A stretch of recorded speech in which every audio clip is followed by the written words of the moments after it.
আল্লাহর এই আইনকে যারা বর্বর আইন বলেছে এবং যারা সাপোর্ট দিয়েছে, যারা মনে করেছে প্রত্যেকটাই বেঈমান হয়ে গেছে, তাদের তাওবা করে আবার মুসলমান হওয়া লাগবে।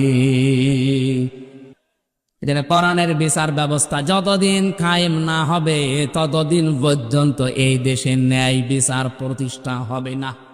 এটা রাজনৈতিক বক্তব্য না, এটাই কোরআনের এবং হাদিসের বক্তব্য। আমান হাকামা বিহি আদালা, যারা কোরআন দিয়ে বিচার করে তারা ন্যায় বিচার কায়েম করতে পারে।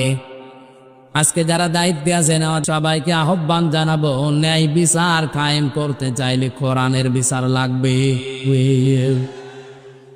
এটা যতদিন পর্যন্ত কায়েম না হবে, শুধু মুখে বলে ন্যায় বিচার কায়েম সম্ভব না। আল্লাহর নবীও নিজে জীবদ্দশায় চেষ্টা করেছিলেন হিলফুল ফুজুলের মাধ্যমে। 23 বছর পর্যন্ত চেষ্টা করলেন, 17 থেকে 40, 23টা বছরে ফল হয়েছে জিরো, কিচ্ছু করতে পারেন নাই।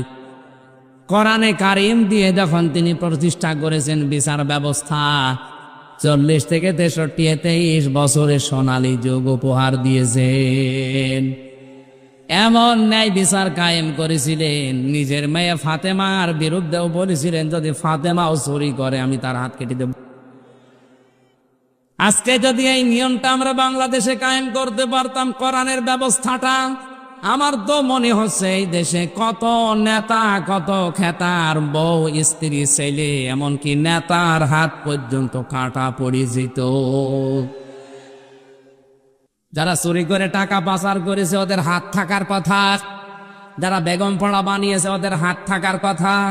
তাহলে এই দেশে হাত থাকার কথা না কতজনের আপনি বলেন? এরা জীবনেও চাইবে যে কোরআনে কারিমে ওয়াসারিকু ওয়াসারিকাতু আয়াত সংসদে যাক। এরা তখন এই আয়াতকে বর্বর আয়াত বলে আইনটা বর্বর আইন। তুমি আল্লাহর চাইতে বড় দয়ালু হয়ে গেছো। আল্লাহ ভালো করে জানে তোর চরিত্র সংশোধন করার জন্য হাত কাটা ছাড়া কোনো বিধান নেই।